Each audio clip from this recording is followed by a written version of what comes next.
Estados Unidos e China fecham acordo para diminuir o aumento das tarifas de importação durante 3 meses. Indústrias chinesas anunciam pacote de investimentos de 27 bilhões de reais no Brasil. Governo garante que os descontos ilegais começarão a ser devolvidos no próximo pagamento das pensões e aposentadorias do INSS. Preço do café bate um recorde atrás do outro, com alta de 80% nos últimos 12 meses. Mata Atlântica brasileira teve pequena queda de destruição no ano passado. Enormes répteis alados chamados pterossauros dominaram os céus do país há milhões de anos. Juiz leva a bolada e vai a nocaute, sendo substituído em partida do Campeonato Brasileiro.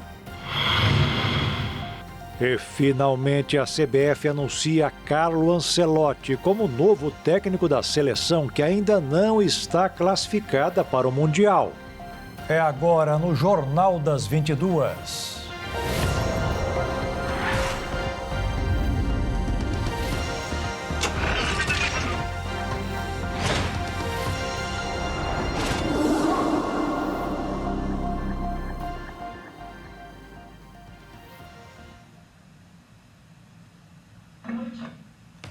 Olá, boa noite. Durante os próximos 3 meses, Estados Unidos e China darão uma pausa na guerra comercial iniciada pelo presidente Donald Trump. O anúncio das negociações das duas maiores potências econômicas aconteceu em Genebra, na Suíça. Em declaração conjunta entre os dois países, os Estados Unidos e a China anunciam que vão reduzir as chamadas tarifas recíprocas do presidente americano Donald Trump sobre os produtos chineses relacionados ao suposto papel da China no fluxo da droga ilegal fentanil continua em vigor.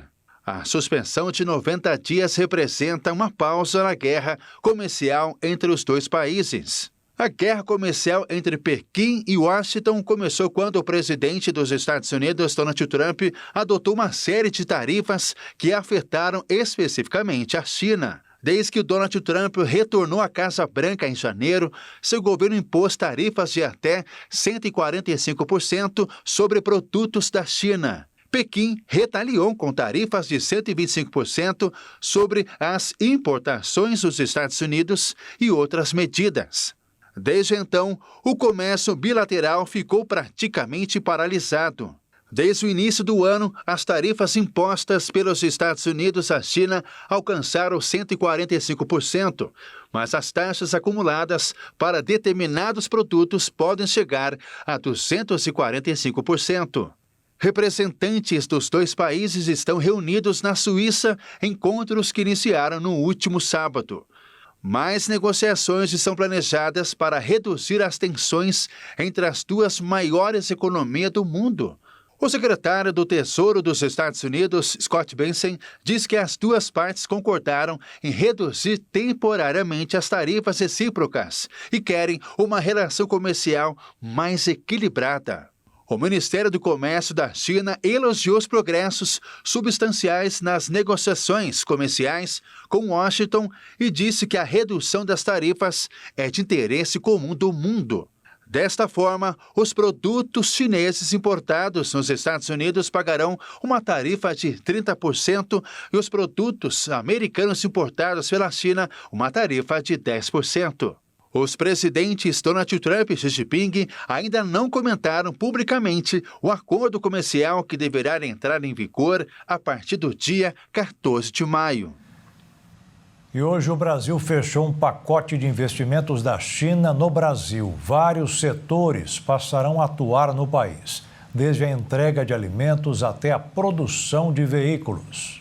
O governo brasileiro anunciou a previsão de 27 bilhões de reais em novos investimentos da China no Brasil. O anúncio ocorreu após a realização de um fórum entre empresários dos dois países em Pequim. Os aportes anunciados envolvem diferentes setores da economia. Entre os principais investimentos, 6 bilhões são de uma montadora chinesa para ampliação de suas atividades no Brasil, além de outros 5 bilhões de uma plataforma de delivery que planeja entrar no mercado nacional com um aplicativo, com projeção de gerar até 4 mil empregos diretos e cerca de 100 mil indiretos. Outro investimento será feito pela estatal chinesa CGN, que destinará 3 bilhões de reais à construção de um polo de geração de energia renovável, incluindo fontes eólica e solar, no estado do Piauí. Já uma empresa do setor de sustentabilidade prevê a aplicação de até 5 bilhões para a criação de um parque industrial com emissão neutra de carbono, o primeiro com esse perfil na América Latina. Outras empresas, como redes chinesas de bebidas e sorvetes, uma mineradora, empresas especializadas em semicondutores e grupos farmacêuticos também fazem parte desses aportes. Outros acordos comerciais de produtos brasileiros também foram firmados com o objetivo de fazer a promoção de produtos brasileiros na China, abrangendo segmentos como o café, o cinema e o varejo. A delegação brasileira em Pequim inclui o presidente Lula, 11 ministros de Estado, o presidente do Senado, Davi Alcolumbre, parlamentares, lideranças empresariais e cerca de 200 empresários. O encontro com o presidente chinês Xi Jinping está previsto para esta terça-feira. Durante discurso no Fórum Empresarial Brasil-China, o presidente Lula disse que a China está se comportando como um exemplo de país e que está fazendo acordos com países que, segundo Lula, foram esquecidos durante os últimos 30 anos. A China tem sido tratada muitas vezes como se fosse uma inimiga do comércio mundial, quando, na verdade, a China está se comportando como um exemplo de país que está tentando fazer negócio com os países que foram esquecidos durante os últimos 30 anos por muitos outros países. Durante sua fala, Lula disse que é preciso que os países trabalhem juntos e criticou a decisão dos Estados Unidos em taxar produtos pelo mundo. É preciso que a gente tenha consciência que nós precisamos trabalhar juntos. É por isso que eu não me conformo com a chamada taxação que o presidente dos Estados Unidos tentou impor ao planeta Terra do dia para a noite. Porque o multilateralismo, depois da Segunda Guerra Mundial, foi o que garantiu todos esses anos de harmonia entre os Estados. Não foi o protecionismo. O protecionismo no comércio pode levar à guerra, como já aconteceu tantas vezes na história da humanidade. O que nós queremos é o multilateralismo para que a gente possa praticar o livre comércio. O livre comércio. A gente exporta o que a gente quiser, a gente compra o que a gente quiser, sem precisar ninguém tentar impor qualquer diminuição na soberania de nenhum país. O governo brasileiro considera que os investimentos anunciados abrangem áreas estratégicas com potencial para impulsionar a industrialização, diversificar o comércio exterior e atrair novas marcas ao país. Lula destacou em seu discurso a necessidade de investimentos em educação como base para o avanço tecnológico e industrial do Brasil. Ao longo da semana, está prevista a assinatura de diversos acordos bilaterais entre os governos do Brasil e da China. O presidente Lula também deve participar de uma reunião com representantes da comunidade dos estados latino-americanos e caribenhos como parte da agenda oficial no país asiático. A polícia de São Paulo prendeu um homem apontado como líder do primeiro comando da capital. De acordo com os investigadores, o criminoso estava foragido desde 2017. Ele tem 11 passagens pela polícia e já liderou uma rebelião em um presídio paulista. A prisão foi anunciada pelo secretário de Segurança Pública do Estado de São Paulo, Guilherme Derrite, em sua página no X. Marcelo Lúcio Paulo, o maguegue, foi localizado no bairro da Água Vermelha, na zona leste da capital paulista, em uma ação que teve o apoio da Polícia Civil, através do Departamento Estadual de Investigações Criminais. 2 celulares foram apreendidos com ele e encaminhados para a perícia. O conteúdo pode ajudar a polícia a buscar outros envolvidos no tráfico. Segundo a rota, rota, o suspeito estava vinculado a uma rede de tráfico de drogas onde exercia a supervisão da cadeia logística, desde o recebimento, processamento, até a distribuição de drogas nos pontos finais de venda. O dinheiro obtido com as atividades ilícitas era revertido para financiar as ações do primeiro comando da capital no estado. De acordo com a Secretaria da Segurança Pública de São Paulo, o preso possui um extenso histórico criminal, incluindo a participação em um motim e 11 prisões anteriores por tráfico de drogas, roubo, extorsão mediante fraude e formação de quadrilha. Em 2012, Magueg já havia sido preso pela rota. A Mata Atlântica teve uma pequena redução no desmatamento e perdas por desastres climáticos em 2024. Segundo os levantamentos do Atlas Remanescentes Florestais da Mata Atlântica, realizado em parceria com o Instituto Nacional de Pesquisas Espaciais e o Sistema de Alertas de Desmatamento, o SAD, da rede colaborativa MAP Biomas, a redução da destruição ambiental seguiu a tendência de queda dos últimos anos. Desde 1989, o Atlas detecta áreas superiores a 3 hectares de florestas maduras, que correspondem a 12% do bioma original. Por esse critério, o desmatamento caiu 2%. Já o SAD tem uma abrangência mais ampla, sendo capaz de detectar desmatamentos a partir de 0,3 hectares em florestas em diversos estágios de recuperação, que ocupam 24% da área total do bioma. Foram mais de 71 mil hectares desmatados em 2024, frente a 82 mil do ano anterior. Ou seja, uma queda de 14%. O desmatamento representa a emissão de cerca de quase 7 milhões de toneladas de CO2. O diretor executivo da Fundação SOS Mata Atlântica, Luiz Fernando Guedes Pinto, afirmou que a maior parte da exploração florestal ocorreu em áreas privadas. Segundo ele, as perdas continuaram muito altas e avançaram sobre matas maduras, que são insubstituíveis em biodiversidade e regulação climática. O diretor concorda que é urgente ampliar o foco da proteção ambiental, inclusive em unidades de conservação. Ele também destacou que os índices negativos de desmatamento tiveram a forte contribuição dos desastres naturais registrados no Brasil, como o caso da enchente histórica do Rio Grande do Sul. 90% da geografia do desmatamento se concentra nos estados da Bahia, Minas Gerais, Mato Grosso do Sul, Paraná, Santa Catarina e Piauí. As obras para o reconcerto de uma pista da Marginal Tietê em São Paulo deverão demorar um mês para ficar prontas. A previsão foi dada hoje, logo após o surgimento de uma cratera no mesmo local que afundou, causando turbulências ao congestionamento da via. A pavimentação cedeu no dia 10 de abril devido a fortes chuvas. Desta vez, a cratera se abriu sem as chuvas e causou interdição de 3 faixas na pista central da via, no sentido rodovia Castelo Branco, a 300 metros antes da ponte Atílio Fontana, na Vila Anastácio, zona oeste de São Paulo.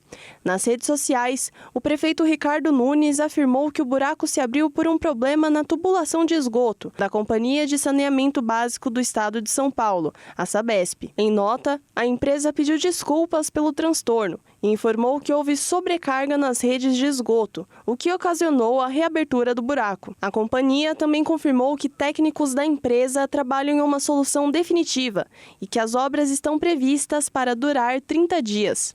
O prefeito esteve no local e garantiu que pelo menos uma das 3 faixas deve ser liberada até quarta-feira. O trânsito ficou parado no sentido Castelo, até a entrada das rodovias dos Bandeirantes e Anhanguera. A Companhia de Engenharia de Tráfego orientou os motoristas com destino à rodovia Castelo Branco e Marginal Pinheiros a utilizarem rotas alternativas, buscando amenizar o congestionamento local. E veja a seguir, o governo garante que os descontos ilegais começarão a ser devolvidos no próximo pagamento das pensões e aposentadorias do INSS. E o preço do café bate um recorde atrás do outro, com alta de 80% nos últimos 12 meses.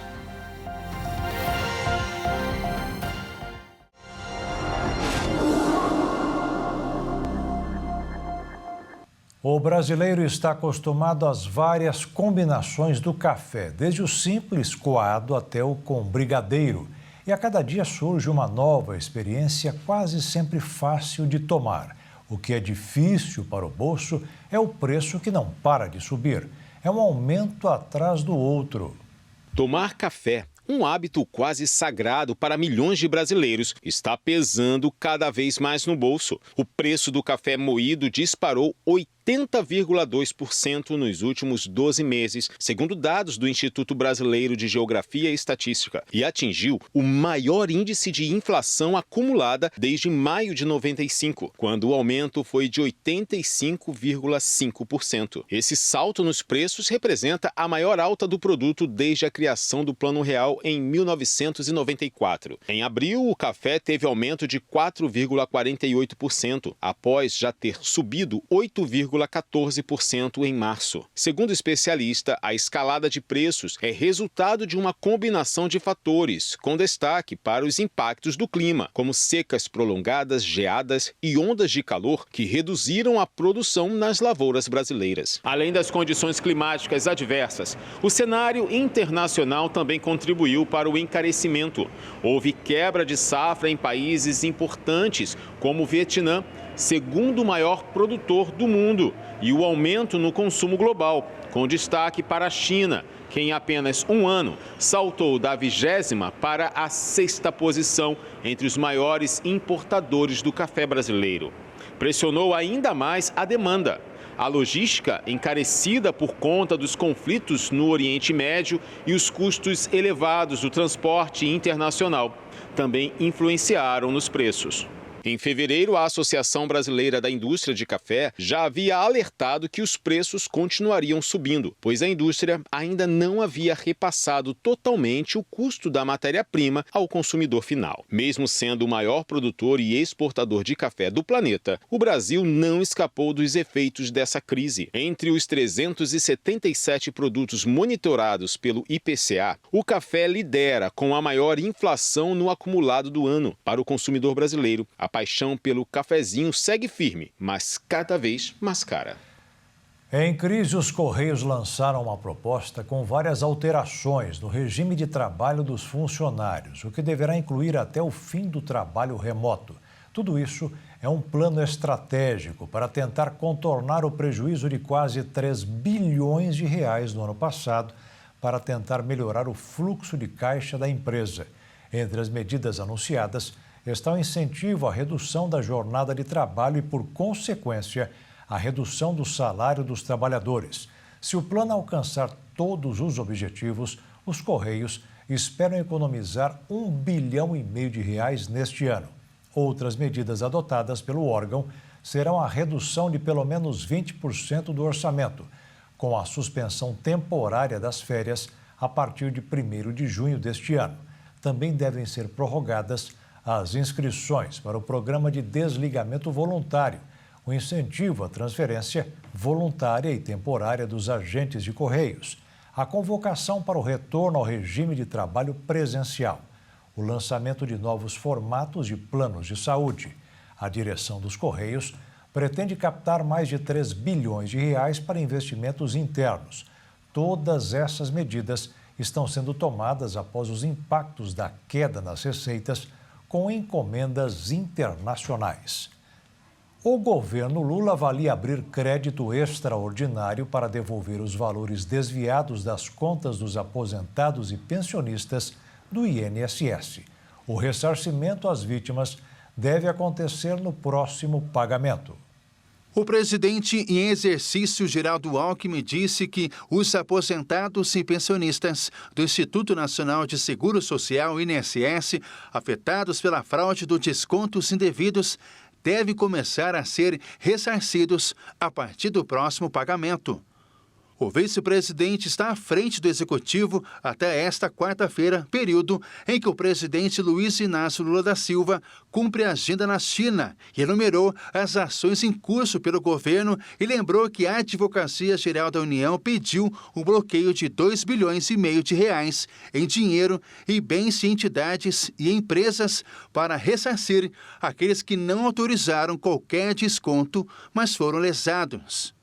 O vice-presidente Geraldo Alckmin disse que serão devolvidos 298 milhões de reais, 6 milhões de reais a mais do anunciado pelo governo, que antes montante era de 292 milhões de reais. No próximo pagamento de aposentados e pensionistas, vão ser devolvidos 298 milhões já para aposentados e pensionistas, porque não deu tempo de brecar o pagamento, então o que foi descontado já vai ser devolvido no próximo pagamento de aposentados e pensionistas. O Ministério da Previdência, a Controladoria Geral da União, a Advocacia Geral da União e o próprio INSS anunciaram uma série de medidas para punir entidades suspeitas e ressarcir aos aposentados os recursos desviados. Preocupado em ressarcir rapidamente aposentados e pensionistas do INSS, o governo do presidente Lula avalia abrir um crédito extraordinário para a devolução dos valores desviados na série de fraudes que atingiu a autarquia. O crédito extraordinário é uma autorização especial que permite gastos fora do orçamento aprovado pelo Congresso Nacional e que pode ser acionado quando ocorrem em situações de guerra, calamidade pública ou comoção interna. Foi o que aconteceu na tragédia do Rio Grande do Sul em 2024, quando o Executivo fez a liberação de mais de 40 bilhões de reais. Até agora, o INSS anunciou a devolução do dinheiro descontado nas contas dos aposentados e pensionistas a partir do dia 26 de maio e a 6 de junho. O montante é referente às mensalidades de abril, que mesmo após o bloqueio, foram descontadas por sindicatos e associações, porque a folha do mês já havia virado. O mercado financeiro do Brasil começou a semana descolado do resto do mundo, que refletiu com força o início verdadeiro de um diálogo da guerra de tarifas entre a China e os Estados Unidos. Os operadores locais focaram em resultados internos e na chamada realização de lucros. Compraram e venderam dólares e ações, pensando apenas no próprio lucro. A moeda americana subiu pouco mais de 0,5%, cotada em R$ 5,68. E a Bolsa de Valores ficou estável, aos 136.563 pontos. Estamos vivendo um momento de explosão da inteligência artificial e muita gente usa essa tecnologia como modo de empreender e, claro, ganhar dinheiro.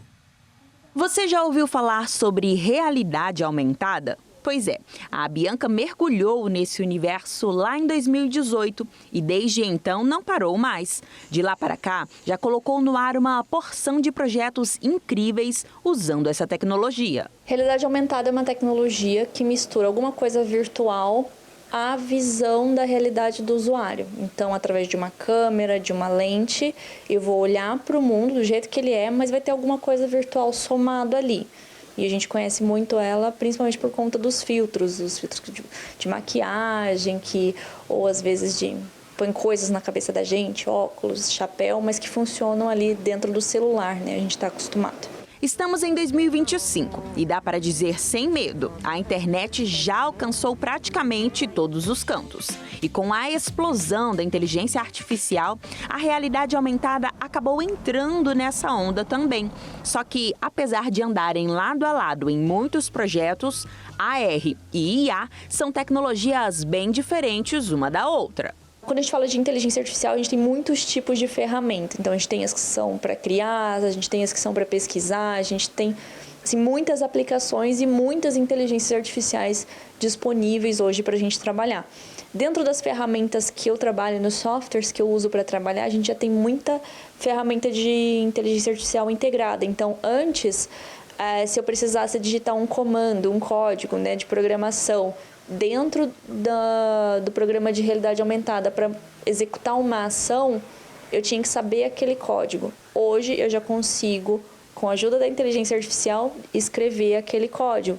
Eu consigo, com inteligência artificial, criar um objeto 3D, em vez de eu ter que modelar o objeto. Provavelmente da criação eu ainda vou ter que trabalhar em cima dele. Ela não substitui nenhuma das minhas habilidades que eu preciso. mas ela me facilita muito o trabalho. Desde 2020, Bianca é premiada por seus trabalhos, reconhecida tanto nacionalmente como internacionalmente. E um exemplo é esse filtro da League of Legends. Tinha um evento chamado Meme Awards, que eles premiam várias páginas de meme, ou meme do ano, ou melhor página, enfim, uma premiação voltada para memes. E aí eu fui indicada ao prêmio como trend do ano. E aí, quando eu menos esperava, o Diogo Defante me anuncia no palco, assim, foi muito divertido. Um dos que mais bombaram foi o projeto da Maria Fumaça, que ganhou vida com imagem e som. Tudo criado com a ajuda da inteligência artificial. Bianca conta como são esses momentos de criação e revela os bastidores de dar alma a coisas que até então estavam paradas no tempo. Eu tenho feito muito isso, de pegar vídeos ou imagens e somar coisas neles de forma que você não consiga, que você fique em dúvida se aquilo é real ou não. Na verdade, você sabe que não é real porque normalmente é absurdo, mas essa confusão, eu gosto muito dessa tecnologia, dessas tecnologias que eu trabalho no estúdio, é de causar essa dúvida no usuário. Nossa, mas isso aqui não é real. Nossa, mas é tão real que eu tô vendo aqui no meu rosto, eu tô vendo aqui na tela, eu tô vendo no vídeo, parece de verdade. Como que isso foi manipulado, sabe? Eu gosto dessa mistura do virtual com o real. E veja a seguir, finalmente a CBF anuncia Carlo Ancelotti como novo técnico da seleção que ainda não está classificada para o Mundial. E depois de levar uma bolada, juiz foi a nocaute e teve que ser substituído em partida do Campeonato Brasileiro.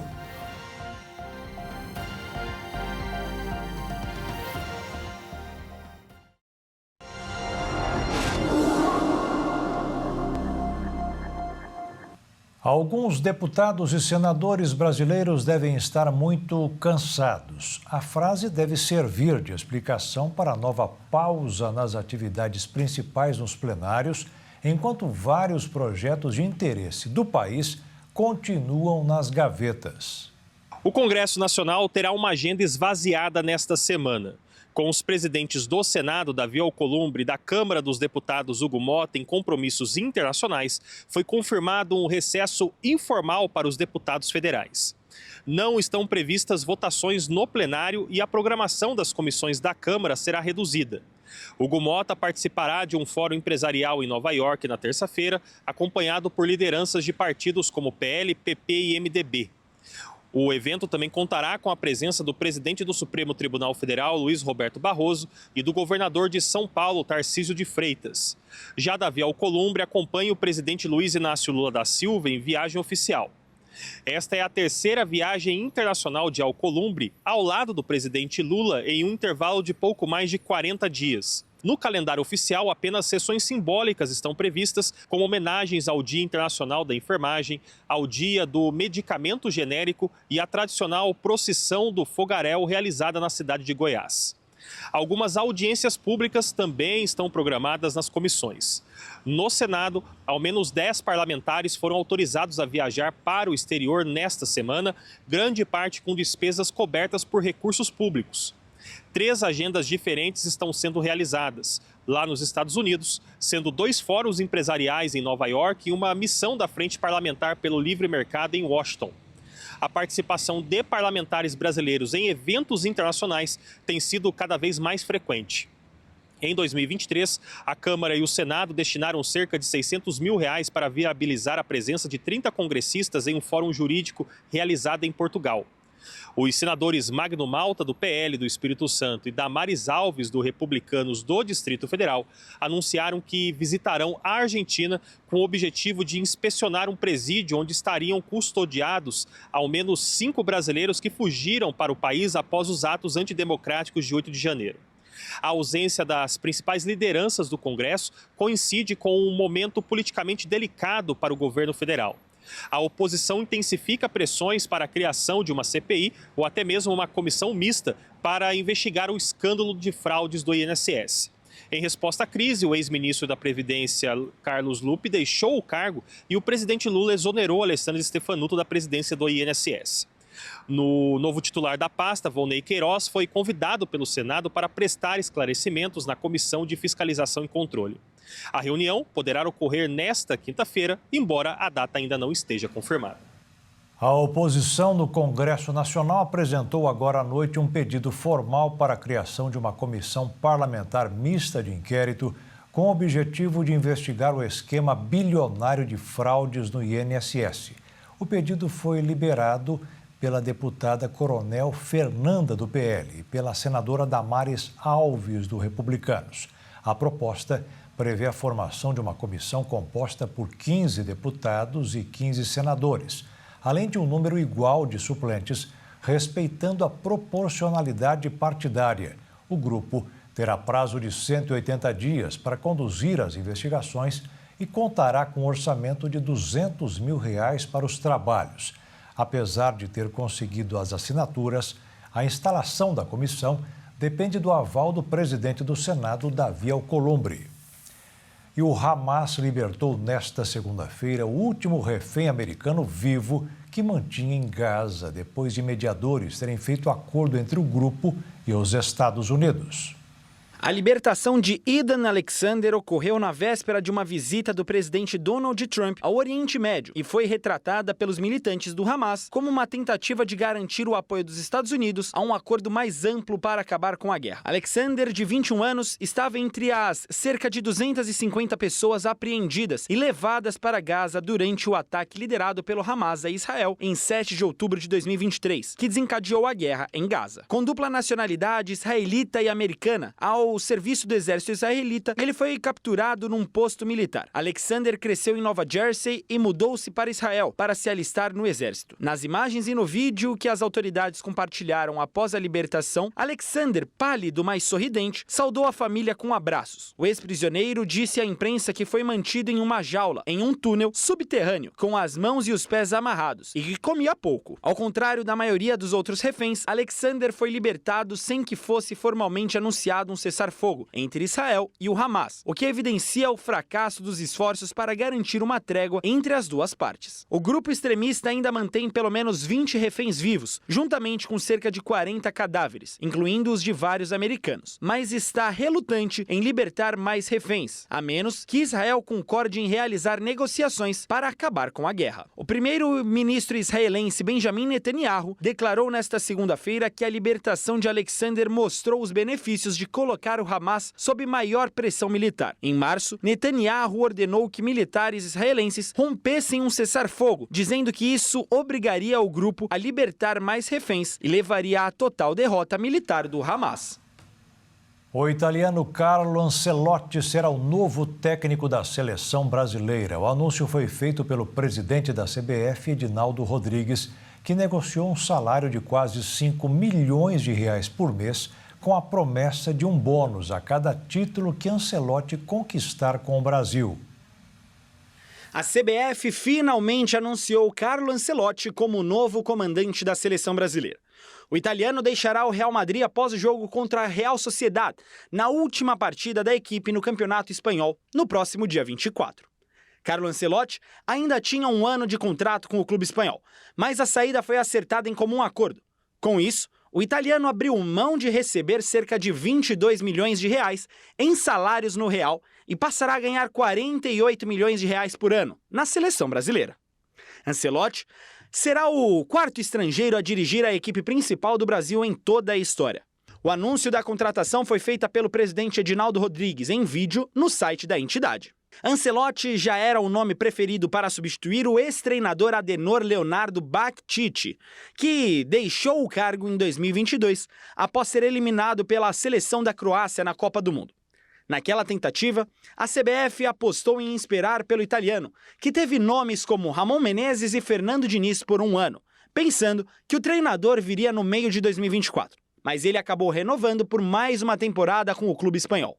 Um dos principais problemas que seguravam Ancelotti no Madrid era a questão salarial. O italiano recebia um total de 11 milhões de euros por ano e tinha mais um ano de comando técnico pela equipe merengue. Outro obstáculo enfrentado pela seleção brasileira era o julgamento que está em aberto por evasão fiscal. A multa a ser paga pela condenação é de mais de 3 milhões de euros, além de mais um processo que segue em andamento por fraude fiscal. Carlo Ancelotti estreará no próximo jogo das eliminatórias da Copa, contra o Equador, em Guayaquil, no dia 5 de junho. E só no dia 10, contra o Paraguai, terá o primeiro jogo em solo brasileiro, na Arena Corinthians. E um juiz foi literalmente a nocaute na partida entre o Londrina e o Tombense pela 5ª rodada da Série C do Campeonato Brasileiro. Rafael Martins Diniz teve que ser substituído depois do lance inusitado visto muitas vezes nas redes sociais.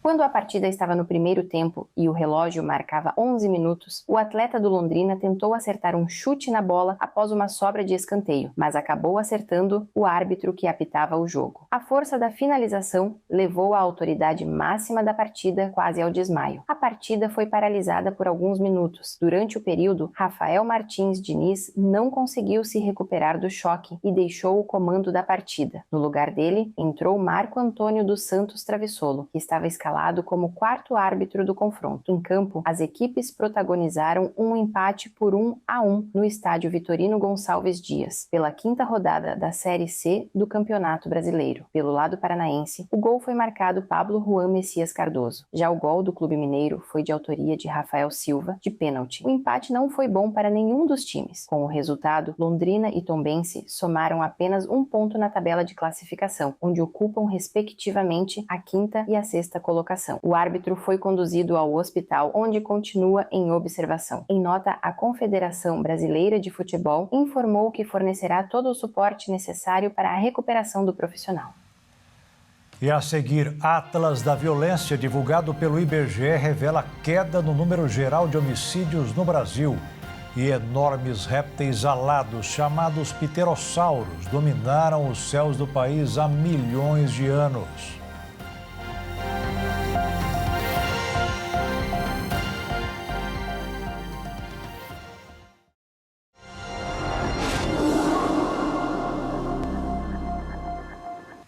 Golpistas vendem remédio para emagrecer e usam o nome da instituição como a Casa de Saúde em Mato Grosso do Sul. As autoridades alertam para que as pessoas não acessem o link. Um golpe nacional. A Casa da Saúde faz um alerta à população que não vende medicamentos.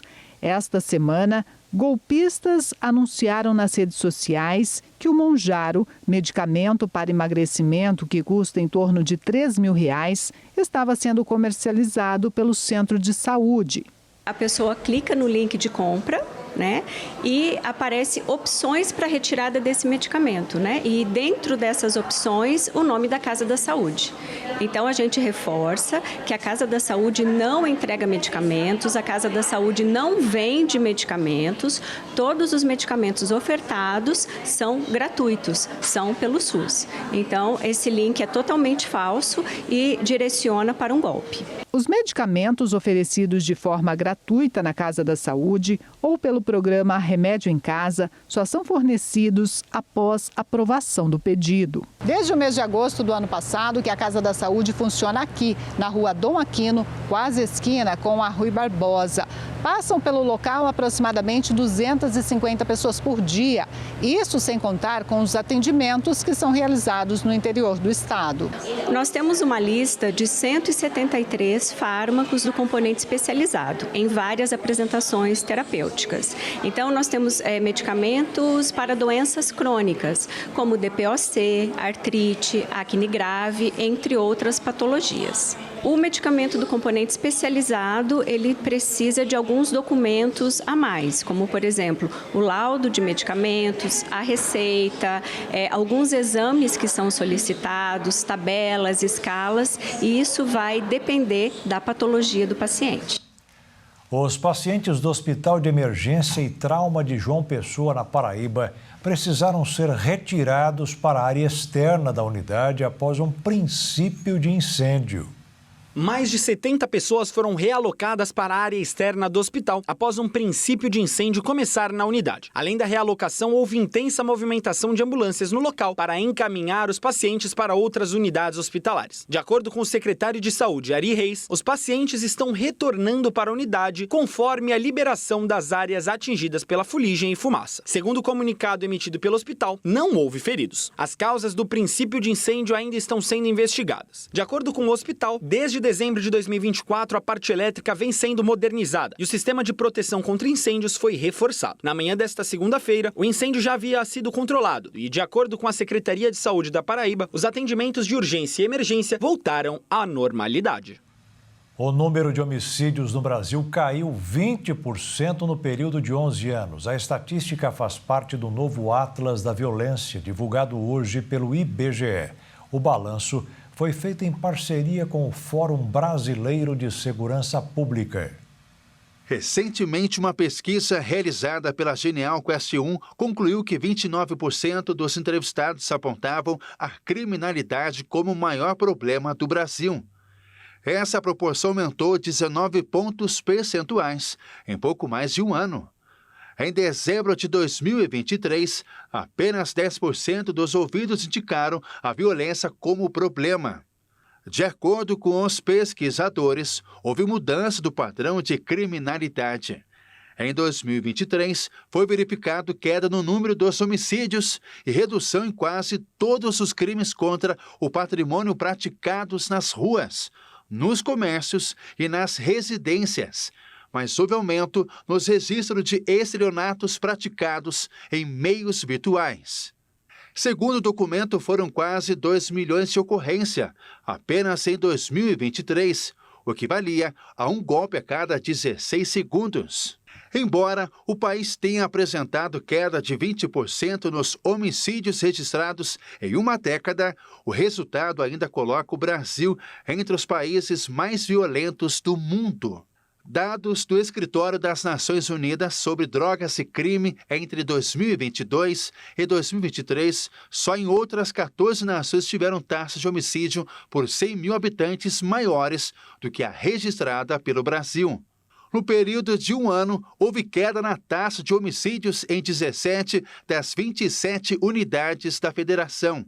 As regiões Norte e Nordeste concentraram os índices mais altos de letalidade, enquanto a região Sul e os estados de São Paulo e Minas Gerais tiveram as menores taxas. Os dados do Atlas indicam que a população negra continuou a mais vulnerável à violência. O número de homicídios em 2023 foi de 35.213, caiu para 0,9% na comparação com 2022, que terminou com 35.531 mortos. Apesar de os homens jovens terem sido a maior parcela assassinada, o levantamento analisou o período de 2013 a 2023 e concluiu que a população mais atingida foram os homens negros ou pardos na terceira idade. A taxa foi de 14,2 mortos para cada 100 mil habitantes. No recorte por gênero, mulheres negras também foram as principais vítimas de homicídio no país, com 2.662 mortes em 2023, o equivalente a 68,2% dos casos. O Atlas apontou crescimento no número de assassinatos de adolescentes e jovens adultos, com idades entre 15 e 29 anos. Foram 21.856 vítimas em 2023. Em média, 60 homicídios por dia ao longo de um ano. Durante o período de 2013 a 2023, foram mais de 312 mil homicídios de jovens. Além dos adolescentes e jovens adultos, foram registrados 8.600 mortes de crianças de 0 a 14 anos.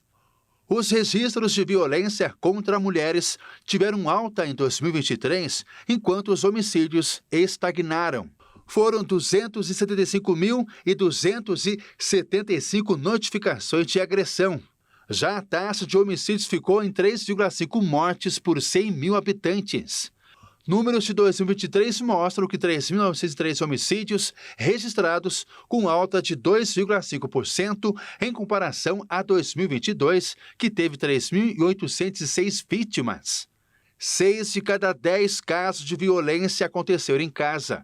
A violência mais frequente em 2023 foi a física, 37,4%, seguida pela múltipla, de 30,3%. A negligência representou 12% dos casos, e a psicológica e a sexual tiveram proporção de 10,1% e 9,5% dos casos, respectivamente. Para Manuela Miklos, pesquisadora sênior do Fórum Brasileiro de Segurança Pública, o assassinato de mulheres tende a ser a última etapa de uma série de agressões. A estagnação de homicídios é preocupante. Segundo ela, é preciso compreender que o feminicídio é o topo de uma espiral de violência e defendeu que o Estado deve intervir cada vez mais cedo com acesso à saúde, justiça, políticas públicas de saúde mental, acolhimento e econômica para dar autonomia à vítima de deixar relacionamentos que envolvam abuso. Há centenas de milhões de anos, o céu do Brasil era dominado por répteis enormes, que chegavam até 6 metros de envergadura. Os pterossauros sobrevoaram cada canto do país, mas por questões geológicas, só encontramos registros fósseis de algumas das espécies em 2 estados específicos, que são o Ceará e o Paraná. O recém-lançado livro Pterossauros do Brasil, que conta com ilustrações de Júlio Lacerda, o paleontólogo Luiz Eduardo Anelli apresenta as particularidades desses seres ancestrais, que são frequentemente confundidos com os dinossauros. Em entrevista à BBC News Brasil, o especialista destacou 4 espécies de pterossauros brasileiros com características únicas, como cristas enormes, cabeças colossais, hábitos solitários ou uma facilidade para capturar peixes no mar. O paleontólogo lembra que o Mesozoico, a era dos dinossauros e dos pterossauros, compunha apenas 4% de toda a história da Terra, por uma série de fatores como a dinâmica das rochas, o leito dos rios, o mar, o vento, entre outros, o Paraná e o Ceará. Tem áreas onde hoje é possível encontrar ossos fossilizados dos antigos pterossauros. O paleontólogo estima que devem existir pterossauros guardados em rochas de vários outros estados do Brasil, mas eles estão a mais de 3 quilômetros de profundidade. Os dinossauros geralmente possuíam 3 dedos nas mãos, e na região da cintura tinham 4 vértebras da coluna que eram coladas. Já os pterossauros carregavam 4 dedos nos braços. O quarto era imenso, chegava a 2 metros de comprimento para dar sustentação à asa. Eles eram dotados de ossos ocos e uma estrutura no esqueleto, cujo nome era pteroide, que servia para facilitar o voo. De acordo com a paleontóloga, essas características anatômicas nos mostram que esses seres evoluíram por linhagens distintas, embora o registro geológico revele que tiveram ancestrais comuns por causa de características que aparecem em ambos como as penas primitivas. E o Jornal das 22 termina aqui. Uma boa noite para você e fique na paz.